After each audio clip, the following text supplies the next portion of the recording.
میں کل بیٹھا رات کی اپنی بات سناؤں، میں بچوں کو بیٹھا کہانی سنا رہا تھا. ہماری ایک سیریز چل رہی ہے گلو اور پھلو کی سیریز چل رہی ہے، اور بڑی لمبی سیریز چل رہی ہے، وہ ابھی ختم نہیں ہوئی.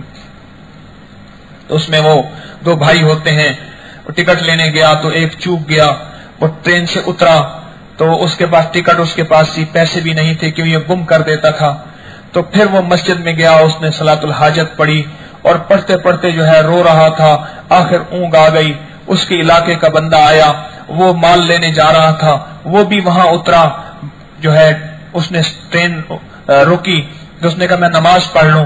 اس نے کہا یہ تو وہ ہے، اس کی اماں مجھ سے برتن لینے آتی ہے، برتنوں والا تھا.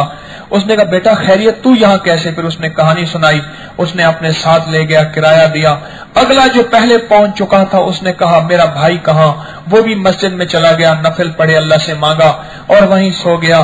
اس نے کہا کہ اب اپنے بھائی کو منزل پہ پہنچا کہاں ڈھونڈوں؟ اس نے کہا پہلے بھی نفل پڑھے تھے تو بھائی مل گیا تھا، پیسے مل گئے تھے، ایک اماں جو برتن دینی جاتی تھی جس سے، وہ بندہ مل گیا تھا. اب نفل میں، اب جو گیا بھائی سویا ہوا تھا، دیکھو نفل سے مل گیا.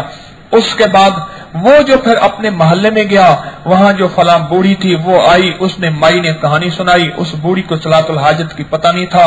پھر سارے محلے میں رواج ہو گیا، جس کو پریشانی ہوتی تھی نفل پڑھتا تھا، کام بن جاتا تھا. جس کو پریشانی ہوتی تھی نفل پڑھتا تھا، کام بن جاتا. وہ ایک کہنے لگا کہ میرا فلاں فلاں جو کھلونا ہے پھر میں پڑھوں گا وہ مل جائے گا. میں کہا کمال کرتے ہو، یوں پڑھو آنکھیں بند کرو ایسے ملے گا. بس تو دیکھ تو صحیح، دیکھی جا مولا دے رنگ.